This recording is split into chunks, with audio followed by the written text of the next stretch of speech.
Minutes with student athletes before head coach Greg Campy comes in. Please raise your hand to ask a question, and a person with a microphone will come over. Please state your name and media affiliation. If you are joining on Zoom, please use the raise hand function for questions. We will address questions in the room first and get to Zoom if time allows. Questions for student athletes?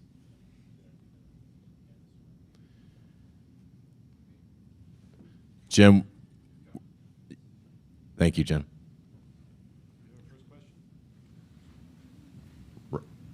Front middle. Thank you. Yeah. Hey, guys. Tony Garcia, Detroit Free Press. Is it any more real now that you're here? I guess describe the last 24 hours and just sort of the process of, okay, now that we know, but settling in and just playing ball. Yeah, for sure. It was great getting down here, when we did. As soon as you get to the hotel, you see all the March Madness logos. You see your logo on, most of the walls of the hotel. Makes everything, like you said, start to feel a lot more real. But, this whole group's excited, ready to compete, and, we can't wait to finally get on the court, but definitely starting to feel a little more real. Yeah, about just making it try to feel like another game. Yeah, we get here a couple of days early before our last tournament, and we're trying to keep it as consistent as possible. Obviously, you got media and other things like that, but yeah, it's just a cool experience, and walking through here, seeing the behind the scenes of kind of what you've watched as a kid, it's a really cool experience for us, but trying to stay locked in and be ready for Kentucky tomorrow. Right there in the middle. Oh, sorry. Yep. Guys, Tony Paul, Detroit News. Trey, for you, can you take us through your very first meeting interaction with Greg Campy? I honestly probably wouldn't remember the first one. I was probably 1 or 2, maybe 3 years old. He was holding me as a baby. But, my first conscious one, it's been just going to the games and watching him coach on the sideline, and after games, going down, giving him a fist bump high five, at those camps. But, he's just a guy I always wanted to play for, and it's just crazy that I'm playing for him now, and we're at the biggest stage possible. So it's been a great experience, for sure. Just a follow-up for both of you. Has he changed at all during your guys' time at Oakland? Has he mellowed? How has he evolved? Blake, you want to start first? Yeah, absolutely. He's changed. I remember my first year, if someone came in with, different colored socks and he gave us, they were either kicked out of practice or running stairs the entire time. And now we got, DQ Cole pulling up in Jolly Rancher socks and stuff like that. So he's definitely changed. He's definitely adapted. And I think that's kind of a testament to his success as a coach and how he's able to stay as a Division I basketball coach for 40 years because he adapts with the times. And yeah, he definitely has calmed down too with his coaching style. I'd say he still uses some words that are probably a little PG-13, but definitely calmed down since my first year and the last 30, 40 years. Trey? Yeah, I got asked this question after the Horizon League Championship game, and my dad wasn't a big fan of my answer by saying he's slightly changed. He would tell you that he has changed tremendously, just as you can see on the sideline, how he reacts to certain things over his years since my dad played for him. So I would say he's definitely mellowed up a little bit. Right in the middle aisle there. Hey, guys. Tyler Griever from WDRB in Louisville. I believe your coach recently said he looked at Kentucky, thinks you guys match up well with them. As you've studied them in preparation, how would you assess how you match up with them? I mean, they're a very talented team, a lot of talented players. I think for us personally, with this matchup zone that we play, I think it's hard for any team to kind of prepare for us and get ready for what we're about to throw at them. It's not something you see every day. So I think we give every team a really good matchup. I like the size that we have. We can compete at, every position that we have. But like I said, just our defensive style is not something you see every day, so it makes it difficult for any team that we play. To the right. Hey, Trey. Hey, Blake. John Huang, NOLA Media. This is for both of you. Kentucky has a roster full of McDonald's All-Americans and first-round NBA draft picks. How much extra motivation does that give you guys to go up against guys like that? Blake, you want to start? Yeah, if you saw our non-conference schedule, you see that we've been playing guys like this all year. We played Illinois, Michigan State, Ohio State, Xavier. So it's not really about who we're playing. We're focused on us. And I truly think we can compete with anybody in the country, and we're going to have a great test on Thursday. So I'm looking forward to it. Yeah, I just think that's where we've succeeded so much as a team is, not trying to let those bright lights get too bright for us. Just knowing if we play our game, we're able to compete with anyone, regardless of the status that they may have. We're just going to go out and outwork everyone that we play, and that's gotten us this far. So, Blake, this one's for you, Neil Rule with Oakland Media. You guys are 8-1 in games that are decided by 5 points or less, and all the time I hear you over there saying we love each other more than they do. Is that why you guys are here? It's definitely a big part of why I believe this has been the tightest group I've been with since probably my entire life, but definitely since I got to Oakland. And we've got guys that have stayed at Oakland, me, Trey, Chris, Osei, guys that are older that have been through the system with Campy, and we've built a relationship off the court. I have a relationship with everybody on the team, and when we say we love each other, it's true, it's real. And in college basketball today, it's hard to get something like that, especially with the portal and NIL and stuff like that. Egos get so big, and this group has been pretty consistent in just staying, getting rid of egos and putting the team first and being we-minded.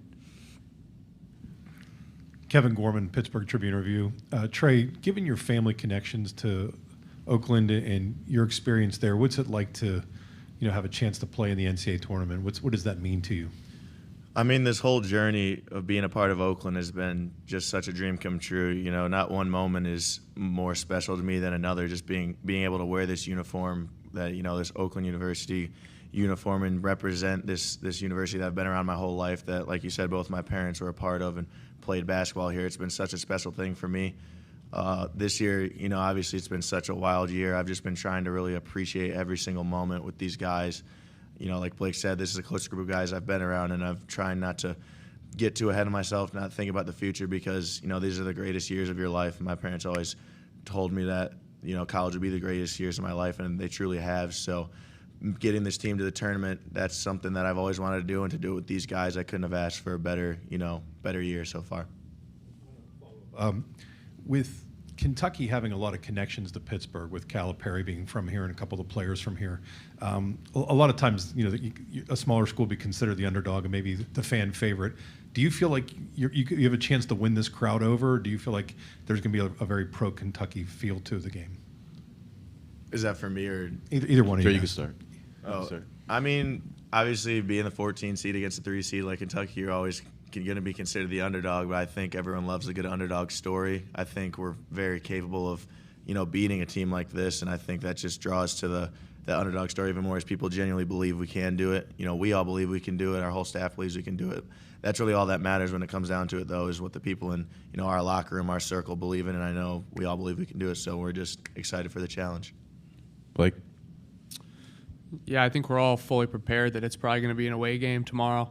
But this is kind of what we play for. We love that. We love the non-conference schedule that we have that Coach gives us every single year, and we play big-time teams at their place. No one's really coming to Oakland very often, so I'm expecting an away game, and hopefully we can have a result like we did at Xavier and get a dub. Questions for our student athletes? Guys, don't want to put you on the spot, but you talk about everyone loves a good underdog story. I know you guys have watched a lot of college basketball over the years. Before you even got to Oakland, do you guys have, either of you, a favorite underdog moment in the NCAA tournament? Any games stand out? Blake, want to go? The more recent one is, I'm going to probably butcher his name, but Doug of Dirt, St. Peter's. It was just crazy to see how he exploded. His name was everywhere. So as far as individually, and then you got to think back to Davidson and Steph Curry and how they went on their run. That's been all over my social media lately, and I remember kind of watching it when I was in high school, just watching highlights and stuff like that. So I would say those two. Yeah, I mean, every single upset in this tournament's a special moment. This whole tournament's such a special thing. It's hard to just pick one that tops the others. But if I just think back to my high school times or things like that, I think of Loyola Chicago's run that they had. That was the biggest one throughout my high school time. But like Blake said, St. Peter's, that was amazing, and obviously Fairleigh Dickinson last year. It's just a great time. It's March Madness. Questions for our student athletes? All right, thank you. Thank you, guys. Thank you. Appreciate it, guys. Thank you.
Okay, please raise your hand to ask a question.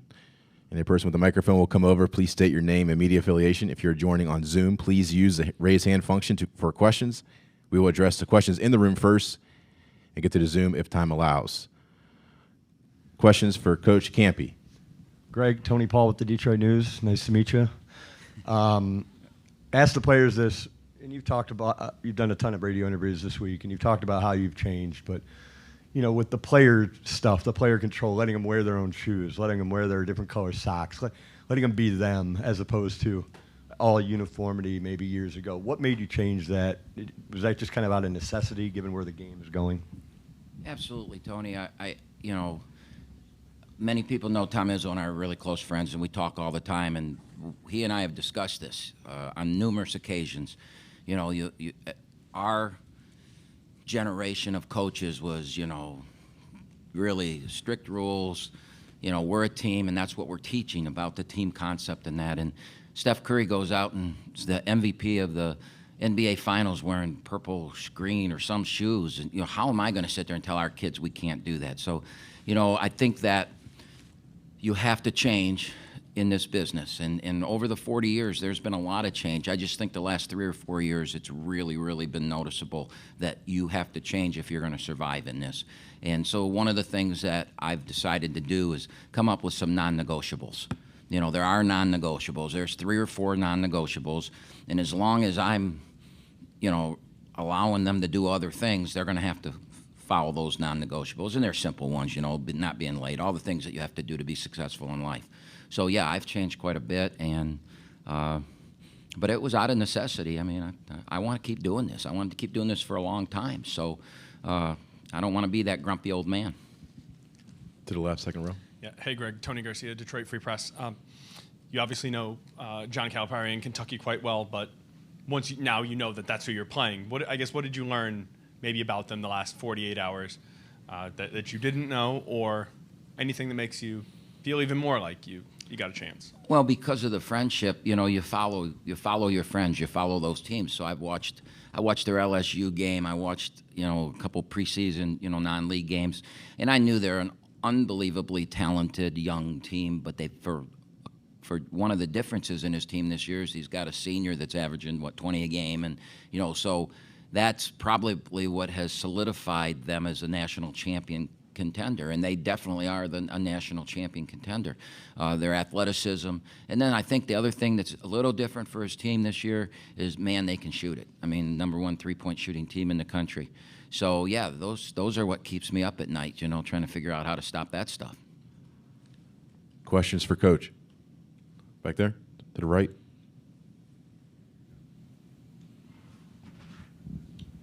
Hey, Coach. John Huang, NOLA Media. Coach Calipari has made no bones about the fact that you and he do have a relationship. He's always admitted that he doesn't care to play against other coaches that he's friends with, yet you seem to kind of relish this opportunity to take him on. Why is that? Yeah, I was just doing Westwood in there, and I think that got a little bit misskewed in that I made the comments, this is the best thing that we could have, you know.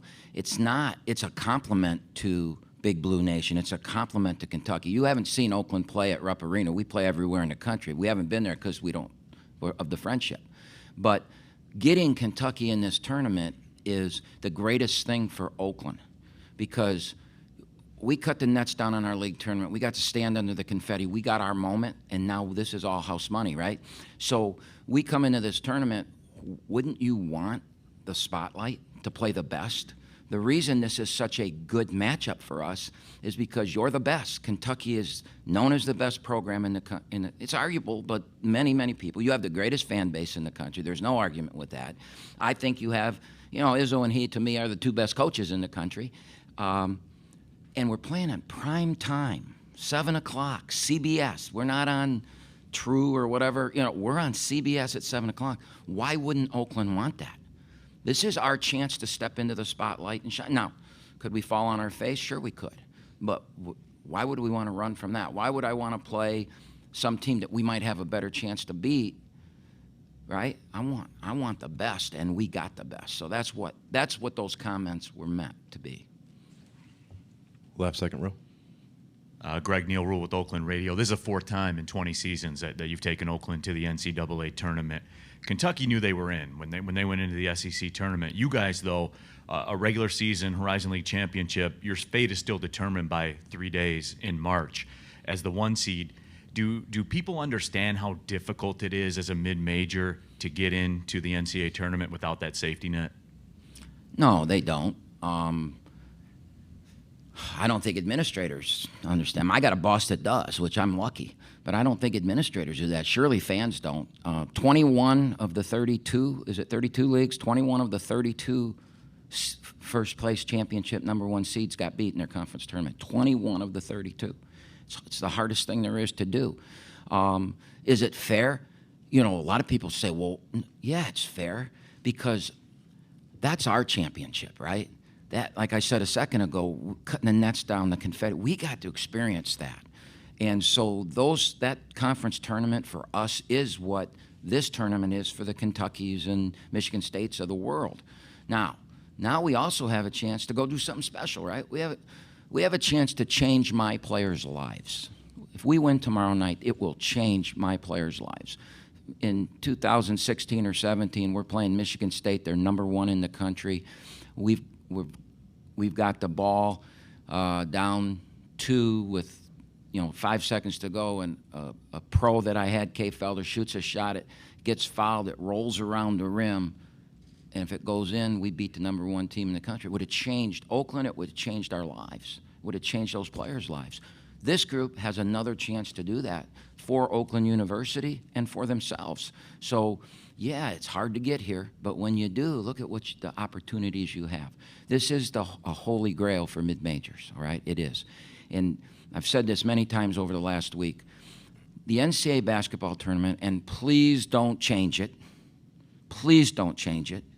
But it is one of the 3 greatest sporting events in the world. And Neil, I know you're a soccer guy. You argue the World Cup, and you're probably right. The Super Bowl and this tournament are the 3 greatest sporting events in the world, and Oakland and my players are a part of it, and they get to cherish that for the rest of their lives.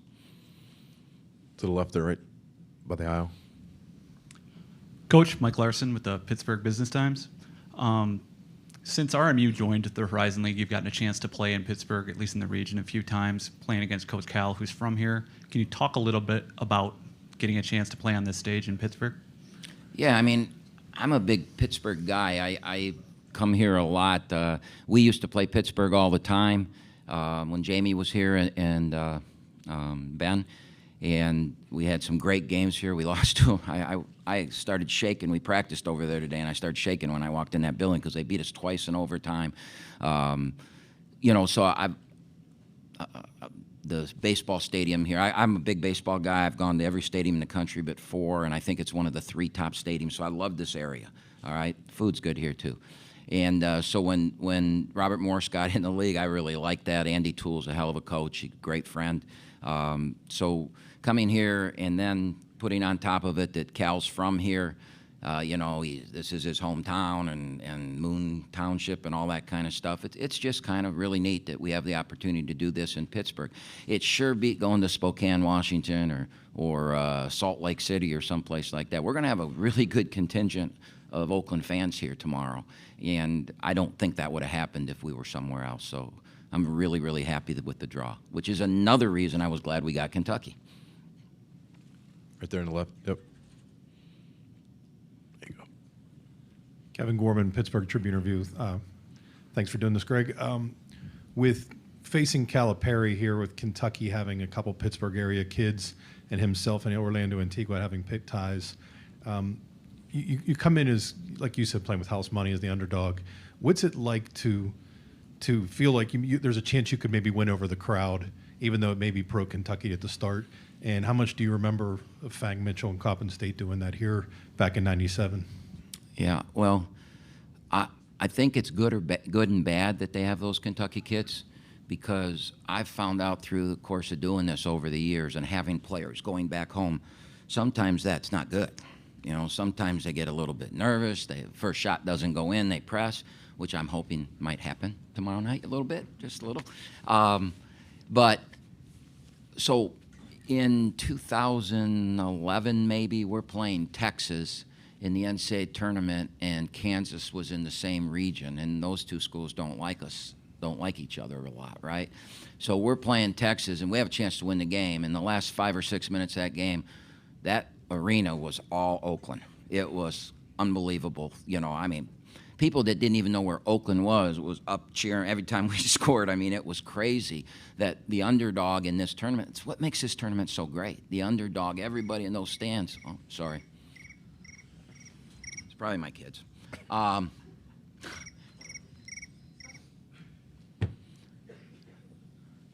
Spam. You know, it's what makes this tournament so great, is that if we play well tomorrow night, and we're capable, I'm telling you we're capable, and it gets down to a close game, I got to believe this, as Big Blue Nation is, there's going to be a lot of people in here that, you know, they don't want to play Kentucky in the next round. They'd much rather play Oakland. So if we can do our job, we'll see that happen again like it did, you know, 12 years ago. And just wanted to follow up with Trey Townsend, growing up in Oxford nearby, just everything he's been through, to see him kind of get rewarded with the chance of playing a tournament at the end of his career. It's an unbelievable. I mean, if this was a Disney movie, the people wouldn't believe it. You know, they wouldn't believe that this happened. If you see the pictures of him when he was little in our building at games, his mom every couple weeks, she's my dentist too, you know. But his mom every couple of weeks she finds these pictures on Facebook and that, and when he was young, and sends them. And a quick funny story. So you probably saw where his MVP trophy, the dog broke it. I don't know if everybody saw that or not, but Dad's a big photography guy. He's got it, press passes, and they were taking a picture of the dog with the net around its neck with the MVP trophy, and the dog went like that and knocked the trophy over, and it broke. And so I told Trey I'm going to tweet that, and he goes, I go, check with your mom. And her answer was, well, there's going to be a little bit of pain in his next visit if he tweets that. So, you know, it's just an unbelievable story. And usually when, you know, kids of people you know come to your camp, they're not very good, right? I mean, and then you got to tell them, well, I don't know if he's going to be able to play. And I was like, oh, my God, this is unbelievable. This kid's really good. And his brother plays soccer at Oakland, and he's a very good player. So it's been the greatest recruit I've ever had is his dad, because we got his son 40 years later. Question over to the right. Coach, sorry, over here. Will Graves, Associated Press. I'm based here. The other day, Keith Dambrod announced he was retiring. You know, I got a chance to talk to him. He goes, look, I'm 65. I'm just not built to do this till I'm 70. I can't do that. Look, you're in better shape than most of the guys in this room, so I'm not going to put the age thing on you. But what keeps you fresh? What keeps you engaged and not being like, I'm just ready to be done with this? So Keith's a good friend. I've known him for years. You know, he was in Michigan for a long time, and he's a hell of a coach. And I texted him. I did not know he was going. I texted him the moment they won the I was watching it. The moment they won it, because he had texted me when we won ours. I texted him the moment, attaboy, you know, and then I was surprised by that. But for me, there's nothing else I want to do. I want to do this another 10, 12 years. You know, I don't know. I play a lot of golf, and I don't think if I could play every day, I would like it as much as I do when I have to sneak out to get it, and I know I probably shouldn't be out there. But there's being around those kids and watching them grow and develop is what my job is supposed to be, and it's what it's always been at an Oakland, is to, you know, I just, in the lobby on my way over here, a young man who's all gray walked up to me to shake my hand. I looked at him. He played on my first team 40 years ago. those are the things that motivate me. And as long as Oakland wants me, I'm going to do this. And I hope to get another 10 or 12 years because I love it, and there's nothing else in my life that I would want to do but this. Question right here. Camp, Neil Rule with Oakland Radio again.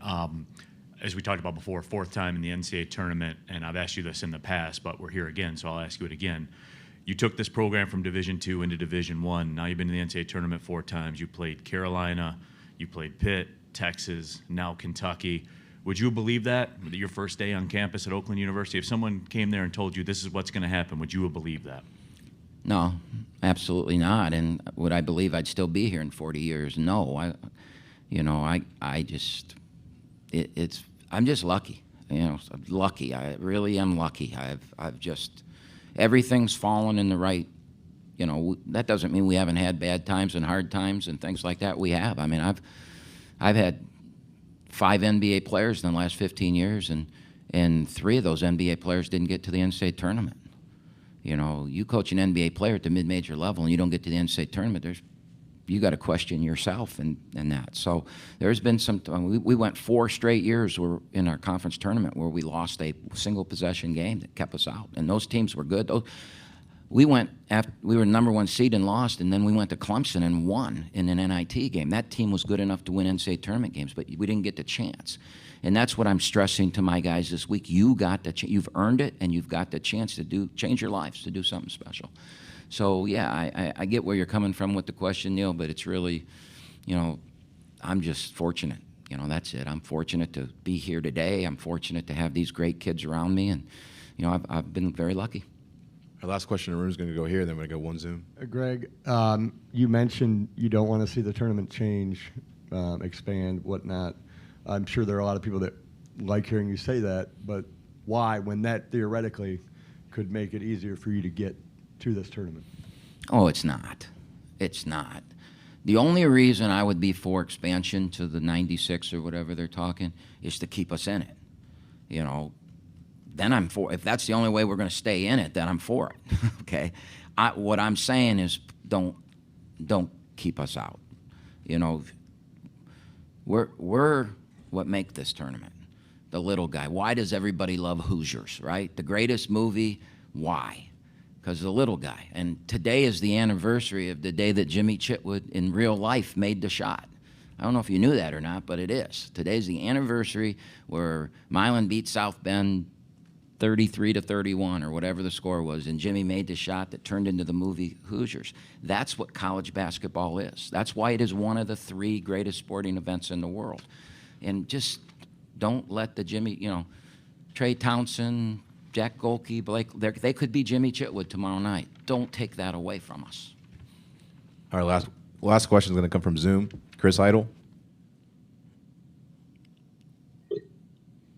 Hey, Coach. This is Chris Idle from Hurricane Radio in Baltimore. Congratulations on being there in Pittsburgh.